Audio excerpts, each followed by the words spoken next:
So you're saying we should start already, right? Well, let's do it then. So what's the topic for today? Well, I can tell you. It will be about containers. That's true. It was the idea from the project manager Jan Stelik to talk about open containers again. How to deploy, how to use limitations and differences to package-based deployments, which does have a really help. We did talk about containers from time to time. Let me just show you. Main entry point regarding openQA for a newcomer is the openQA, open.qa web page, and from there you come to the application. And if you scroll down a little bit after the explanation of what openQA is and the architecture in the installation guide, the very first prominent instruction now is actually container as the first and suggested way to get started, which is, you can also call it, well, it's the easiest and quickest way. You can like 30 to have something up and running. Sorry. There are different container variants which we offer, which we maintain and support within the scope of openQA. So we already talked about the single instance container a little bit more in detail. I would like to show you another variant, and then we can show you more multiple different containers and then talk about how are they built, what does it have as implications for us, what is the difference for the user, and what's maybe fitting for which use case. So let me start first a teammate session myself so that I can share the terminal into the browser. Like this. There we are. And yeah, and what we can now do is we could run this command line, or what I actually want to do is I want to run a different variant, because you might, let me show you the sagas. You might remember from the roadmap presentation that what we are working on is different various sagas. Yeah, okay, sorry, I moved one to another project which I'm experimenting with. I have a next query, which is staging ground for next tasks to be considered. And that one has one saga, openQA for SUSE customers. And one part which we do as part of that is to build openQA on a SLE base within IBS. That's the SUSE internal build service instance. And there's also for containers then in internal registry E. And that one now contains, so far in my home project, but still an openQA single instance. Functionally, that will just be the very same as the Leap-based instance or any Tumbleweed-based instance, but it has additional guarantees and potential for certifications due to additional measures of quality and restrictions that are applied. So if we run that, then it will be very similar. It's just that you can see here that internally it checks for some updated reference in, so it's refreshing the Sleepy Sky repository. Let's see how quick this will go to runnable system.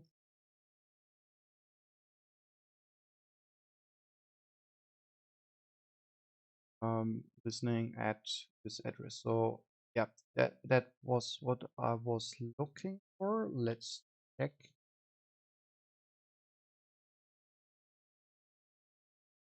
Well, there we are. That's the openQA instance. It mentioned a worker. So let's see if that one is connected. Yes, it is. You can see one difference here is that this is a worker with a rather old OS Audience version because, well, so far there was no strict need to use like the bleeding edge OS Audience version. It just works to connect that because the worker is up to date and it is compatible with OS Audience in the older version. But obviously then for something like OS Audience History of user, you would need it. Phoenix. Just a quick question. Is this the container is built constantly in OBS? How do you even make sure that you have an older version of what Aha, are you so using? right, I can show you that this is the project where we build it in. It says BCI 15.5 because the BCI based container based on a CLI 15.5 version. And there are two repositories which we defined here. You can see here that, let's start with that containers backport. So what this one does, it's using the CLI base, and on top it's using the backports, which are mirrored within the internal IBS instance. So this is the what, you know, from a user perspective, that's package hub packages, okay? Which includes OS Audience and openQA. However, so far we don't have any automatic continuous update of packages within that backports repo. We are considering that, so we could do that. As an alternative, of course, we could consider something like a CLI specific openQA repository where we push updates to. So those are alternatives which we are evaluating. Hold on for a moment. The Yeah. backports project that you have here, is Yes. this not the same that you also use to build and deploy openQA for the OSD instance? No. OSD is running on Leap. Okay. And Leap itself contains those packages. The backports is more like the delta, it's like the reverse delta of packages which are not in sleep but in Leap. Okay. So what do we use for openQA SUSE QE? Well, we use basic Leap, right? Ole, the actual question there was really just how can you have an outdated, I call it now outdated for leakage of better or for missing better words, how can you have an outdated version of something if it is integrated in the pipeline? And the answer is basically because of the backports project, right? No, the answer is there is no pipeline which this is integrated in. Okay, thank you. Then it's clear, yeah. Yeah. So what we have is, let's say the upstream project, GitHub, OS Audience, right? So short recap on how does this work. It says releases, rolling release since 2020. Obviously, we do have updates since then. Why is that? Well, every pull request that is merged, so everything which we can take a look in, for example, revert, fix, script, run, sanity checks, that one was merged as a pull request, which then triggers from GitHub the OBS build. So in OBS, in this Devil openQA project, we immediately trigger a new package build. And you can see that this git hash would correspond to a version in the upstream GitHub project. From this project, we can directly install packages, and that's what we also do on openQA OpenSUSE.org and openQA SUSE.de, assuming that the build results are succeeding, which normally they are. This is a failure now due to an upstream method deprecation in Perl module releases. So this is why currently no new packages are built and therefore not deployed until this problem is fixed. Additionally, talking about continuous pipelines, packages from here are also submitted into a subproject which is called develop.k tested. That one is not intended to be used for direct consumption because it's only a staging ground for the packages in factory. And factory being the base for Tumbleweed and any future deep or SLE version in development, so to speak. What you can see is here that we also have, well, not, you can see for OS audience, that was 14 days ago. It says from me, but it's because this automation in this specific case is running under my name. But this is all fully automatic. It's like using openQA and openQA test to create submissions to factory. Okay. And then in factory, we can also build Tumbleweed-based containers, which is all nice and dandy and automatic. But of course, it's Tumbleweed's always rolling, so no bigger stabilization period and no enterprise support for that. This is why what we talk about here is to provide, to give it some enterprisey flavor. And for that, which you can see in the name, Homo Goods, this is a prototype. Okay. The plan regarding that, if you're interested, is that we are evaluating what's the right combination of packages, what update cadence can we ensure so that it's maintainable by the team, so that it fits any enterprise model, but we still offer what is necessary, for example, to run something like OS Audience Display OpenSUSE, which have a certain requirement on certain updated versions dependencies. Now, for the sake of completeness, just explaining the second project, containers back towards updates. It uses another additional updates project. I can show you that because it's very simple. This one only includes a single package, which is openQA itself, submitted as a link or as a copy from the last factory version, but built against those repositories so that we have a recent openQA available in that container. And as you saw for OS Audience, I didn't do that because so far that's not necessary, but we could do that. So at multiple places, we can think about where to bring in the update and again, what's the feasible way to maintain that. Further questions regarding that PCI container setup?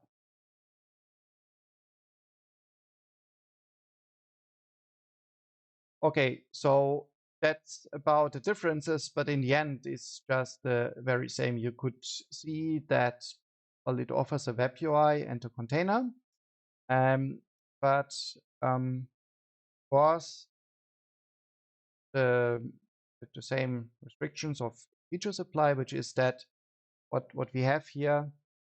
Let me try to put that into the background. Okay, I can't, but so let's run it again.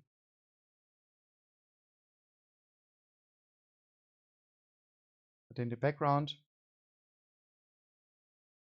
just to show you how it looks like in the process tree where the container is running and what it is.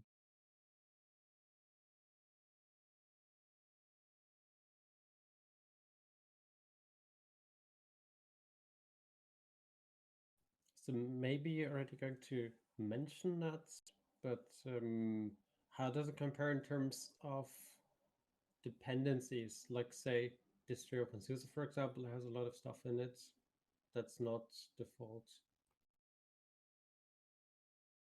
Yes. So good that you mentioned that, because actually we do have, or I was thinking about different variants. This is why we have a variant which is called openQA single instance no SUSE tests, and that one would be like more bare bone. So that one would bring less dependency.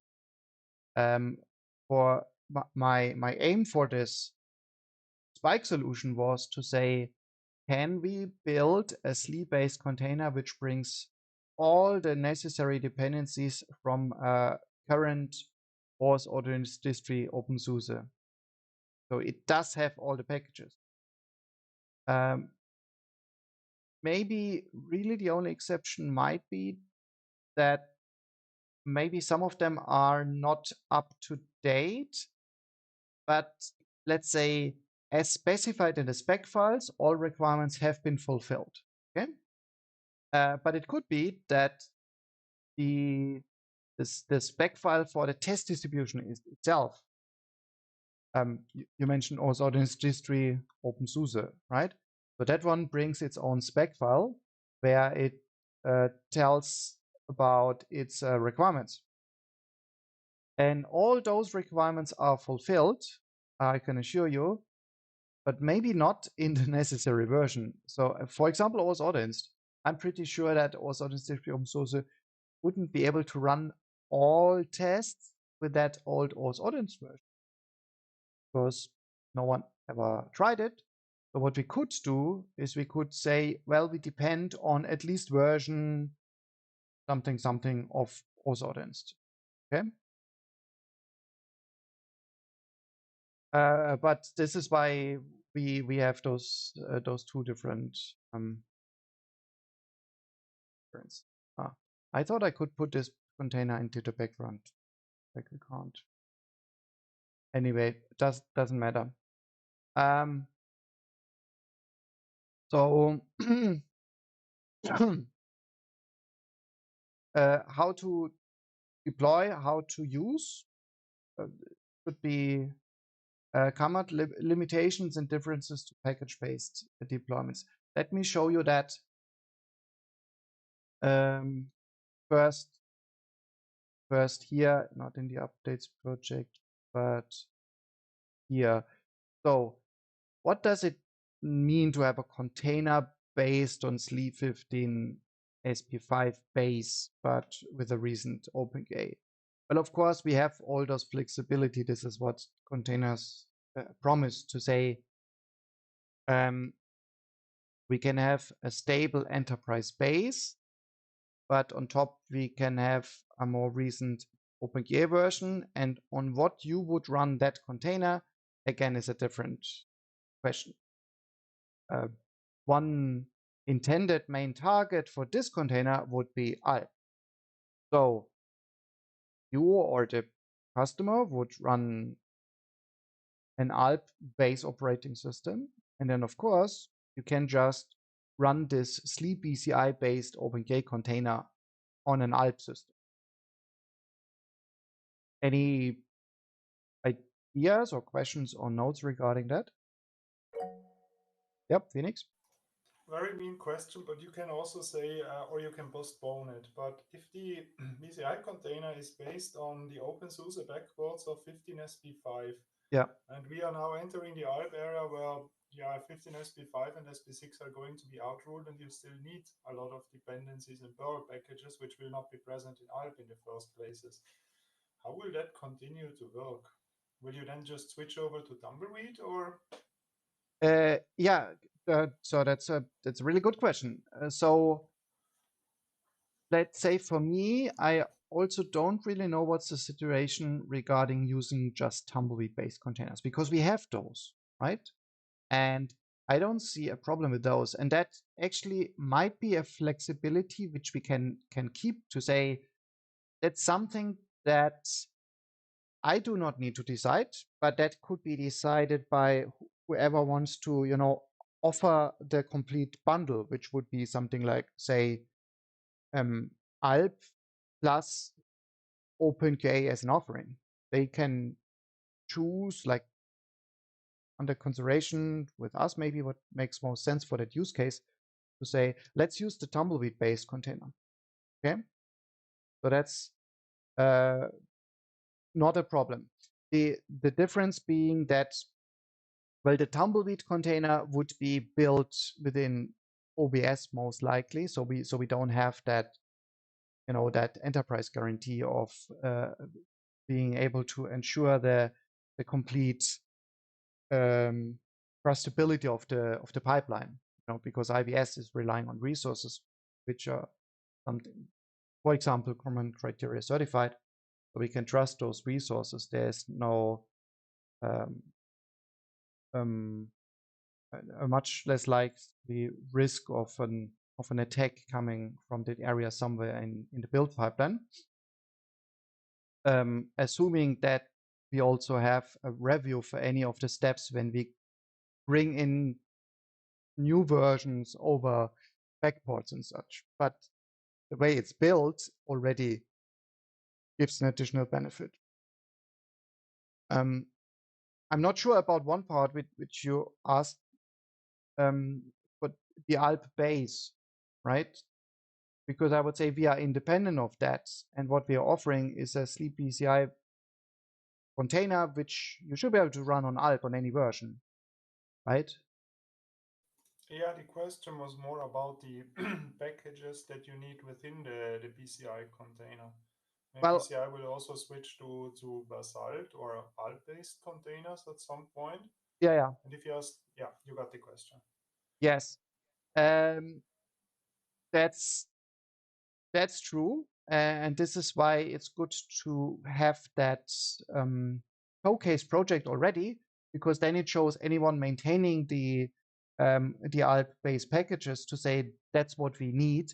What's the best way to cover that? Like, you know, it obviously not just submit everything blindly into the base container. That's not the idea, but how can we provide it so that we have the benefit of Alp, which is also less maintenance for SUSE side, because you have a much more constrained and secured base product. But on top of that, you can still provide those specialized offerings, maybe with multiple differing levels of trust. Because, I mean, obviously you can say kernel systemd and bash needs to be more trustable than this leaf Perl dependency, which is only needed to run auth audience distri OpenSUSE in a confined and restricted environment, correct?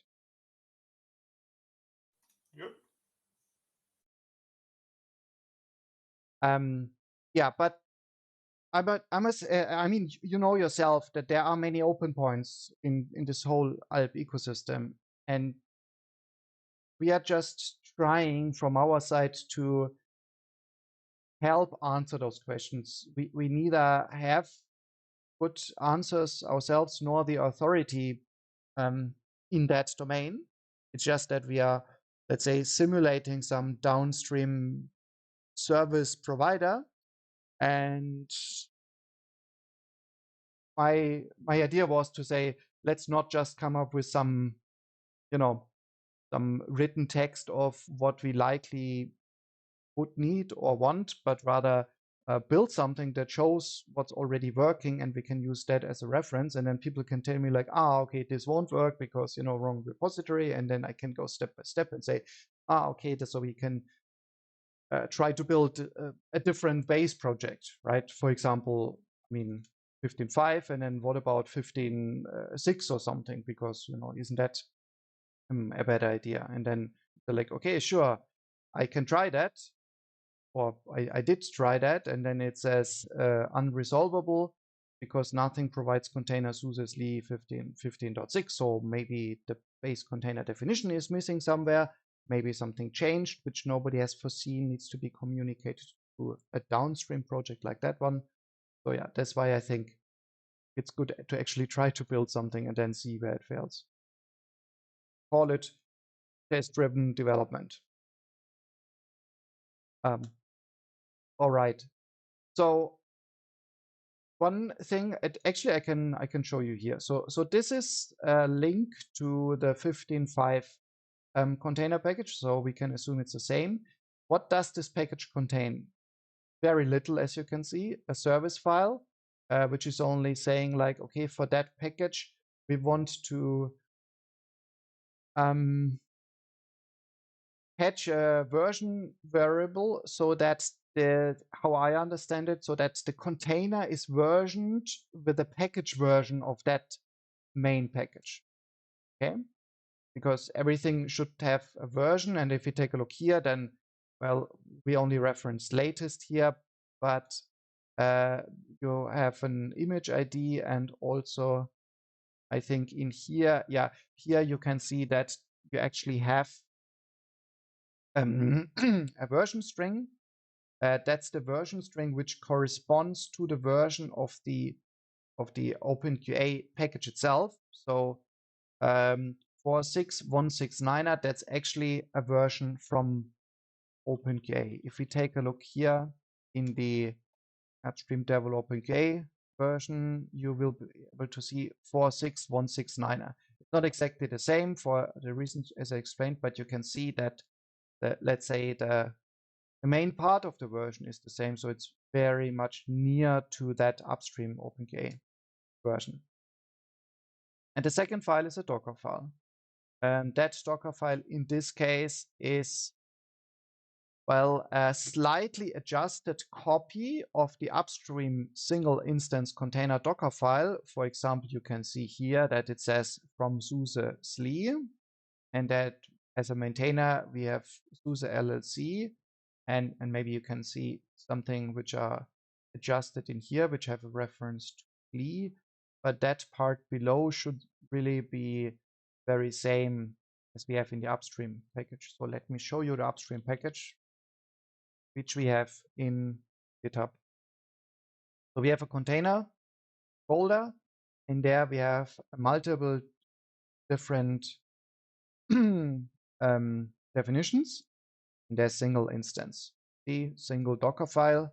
And I hope you see that this looks very similar, but with minor differences. Yeah. So that part more or less is the same, but here it says a lot of openSUSE from openSUSE Tumbleweed, and that's the difference. I mean, that's a difference where I think we would be able to manually maintain the difference, because let's be honest, I think it's not that hard to just, you know, bump that version number here and keep the rest the same. But it would be nice if we can have that even automated.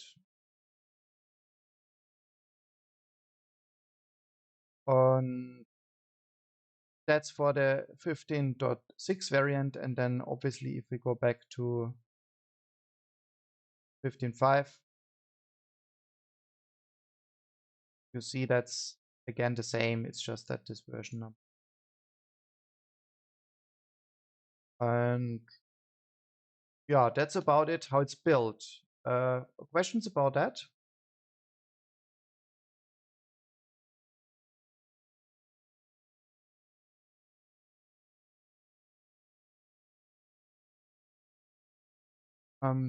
By the way, here you can see that that's the main package that we pull in, openQA single instance.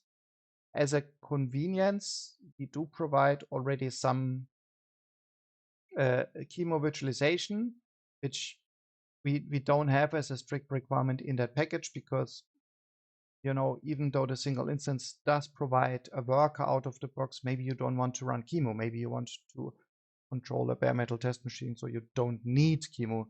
So there's no need to install that. It's only recommended there. There are sub-package variants. Here we pull it in so that, you know, the further downstream, the more you can think about convenience dependencies. And also the distributed openSUSE depths means that the dependencies for also the distributed openSUSE are pulled in accordingly. So all of those are included. Yeah. We do have different variants. For example, we also have Helm charts, which are using like the separate web UI and worker definitions. So if you want to take a look here, then we have this Docker file. It's doing a bit more than necessary nowadays because the base package does most of it, but it's not that much of a relevant difference. There is, for One example, question, if yeah. you know, you kind of skipped through it a bit fast, but kind of wondering why it specifies a lot of dependencies there as well. The worker? Yeah, like you were just showing. Yeah. More or less for the same reason as we had in before. So the main package here is openQA worker, right? And that's enough to run as a worker depending on the specific use case. It does pull in QEMU. So again, it's kind of for convenience because you don't necessarily need QEMU.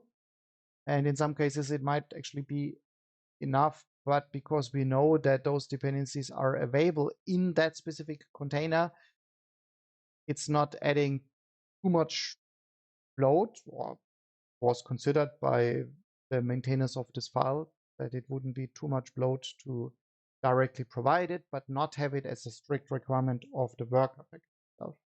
That makes sense? And it adds even more, right? Like it seems to have the SC90 depths, for instance, that the other files Exactly. have. So I guess what I'm wondering is if maybe it would be good to check that there's like a sort of full version with, like, if it's not making it too big, with all of the generally available backends, and maybe the minimal one wouldn't necessarily have those, but otherwise maybe you're like, oh, the Helm charts are great, I use those, and then you switch to the other image and use it with Podman, and suddenly you're missing things. True. It might be that we don't have a good definition of when we say we pull in a worker container, does it always provide the same? That could be that we are overlooking something there.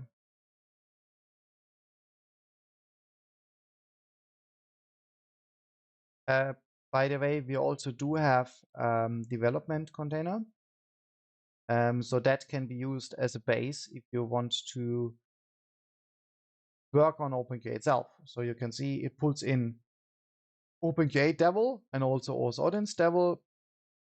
But again, that's like a convenience thing because it pulls in the one and only true usable editor and some other dependencies, so that you can immediately, run that container environment interactively and call make test, and it should be able to execute the self-tests of Open. But of course, as always, this can, work as a template. So somebody wants to go in a weird direction, of course, you can strip out Vim and put in Emacs.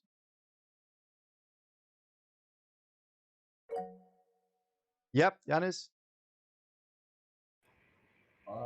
So the container that you run in the first place, that you run on your system now, Yeah. it use a container worker or and how you're gonna add more workers if you want? Yes. So right now, that single instance starts a single container instance within the same container, which is enough to get started. But of course, for anyone going further, what you can do is, well, multiple things. If you want to run multiple containers, you can run additional containers and just connect them to the web UI. So, you go into the web UI and just add another API key and secret pair, and then run a separate container a worker container and connect it to the web UI, and you can do that as often as you like. Or you can tweak that container, even if you want, like, interactively go in and start further instances. I don't think that right now there is an environment variable or anything from where you could control the number of containers. What we do have is a Docker compose file somewhere. I guess in WebUI. So WebSockets, Screw, Live Handler, WebUI, database. No, okay. So this also doesn't include workers. Otherwise, what one could do is extend it to say run multiple instances of the worker. By the way, so what's special about this single instance? Well, it basically only starts a single script, openQA Bootstrap, and that script doesn't have any reliance on container environment. So what we try to do is wherever we can, don't make specific downstream solutions, which would also make sense more upstream. In this case, meaning openQA Bootstrap can help you to bootstrap a complete single instance, WebUI, database, worker, and such, already outside a container. You could do that within a dedicated bare metal machine installation. Okay. So you could also ask the same question: how can I start more workers when using openQA Bootstrap, right?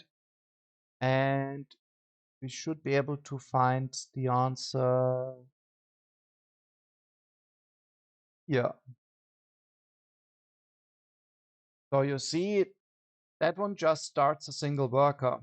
If you're in a systemd environment, it says start openQA worker 1, and if otherwise, like a manual script execute. So if you like, that should be an easy enough task. If you like, you can create a pull request to this repository and introduce a for loop based on an environment variable to start already from the beginning multiple instances of worker. That should be easy enough, I guess.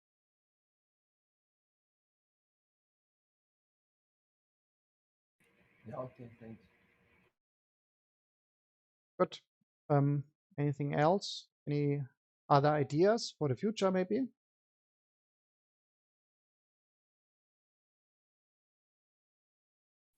One thing I'm just wondering, is there any sort of caching happening in that setup? So say if you have several worker instances, do they need to re-download assets? Yeah, that's a good point. No, they don't, because those are the workers on the very same instance where the WebUI runs. So, if you would start openQA with the features to dynamically clone a test repository and needles over Git, for example, then the workers would just access the very same directory directly, right? If you would pass in a directory from the outside, then the workers would also access that, but the workers always access that read only, so it's also safe. Right, makes sense.